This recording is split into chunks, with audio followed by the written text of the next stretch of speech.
Welcome to the KJIL Morning News Podcast, your morning update on what's happening in the heartland and beyond. The KJIL Morning News Podcast is made possible by Ness City's First Baptist Church. Pastor Mike Miller and the church family invite you to join them in their verse-by-verse study through the Bible at 10:30 every Sunday morning. Find them on Facebook at Ness City Baptist for more details. Now, here's KJIL News Director Delvin Kinzer.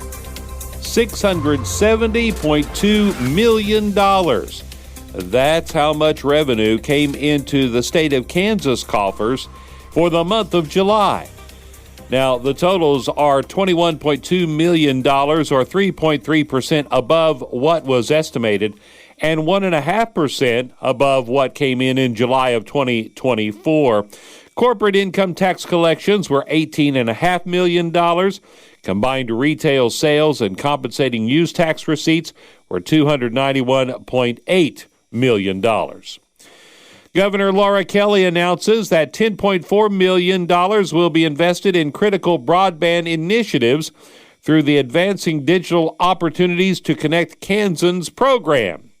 Now, according to a press release from her office, the Kansas Office of Broadband Development is partnering with 18 organizations across the state to connect Kansans to high-speed internet by making public Wi-Fi accessible and distributing devices in underserved areas.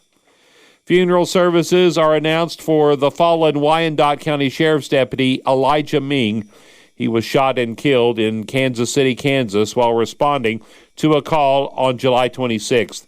Ming's funeral will take place at 11 a.m. Monday, August the 11th at Children's Mercy Park. Now, the Wyandotte County Sheriff's Office says law enforcement procession and burial information will be announced at a later date.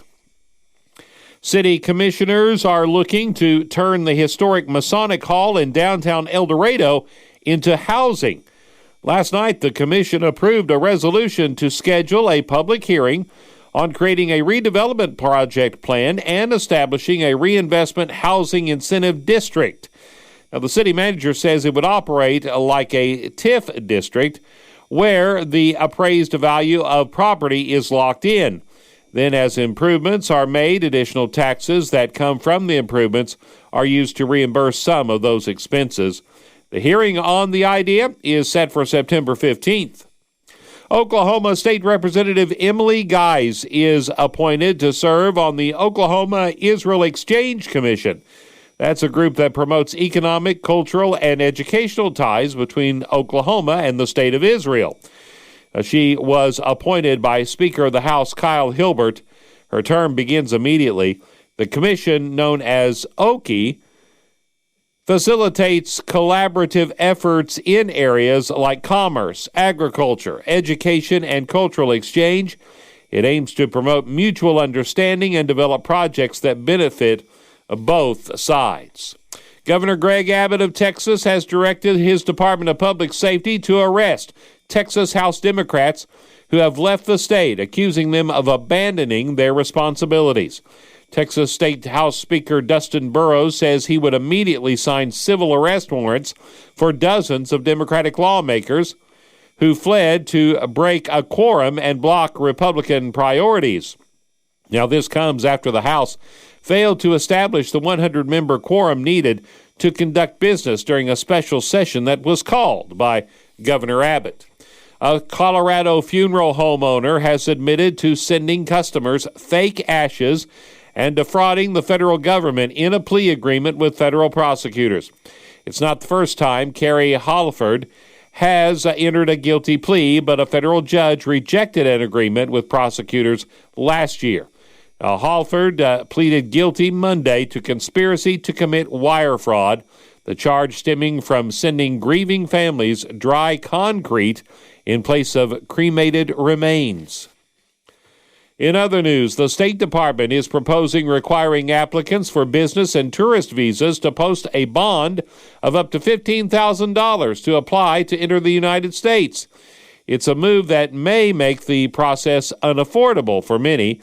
Now, in a notice to be published in the Federal Register today, the department says it will start a 12-month pilot program under which people from countries deemed to have high overstay rates and deficient internal document security controls could be required to post bonds of $5,000, $10,000, or even $15,000 when they apply for a visa.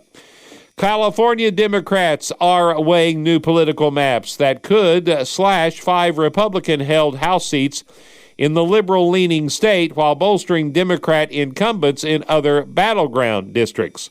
The tentative proposal comes in response to plans by Texas to redraw its House districts. And finally, a zoo in Denmark is asking for people to donate small pets as food for its predators. The Aalborg Zoo says it's trying to mimic the natural food chain of the animals housed there and offers assurances that the pets would be gently euthanized by trained staff. The zoo in northern Denmark explained in a Facebook post that if you have a healthy animal that needs to be given away for various reasons, feel free to donate it to us. The zoo points to guinea pigs, rabbits, and chickens as possible donations.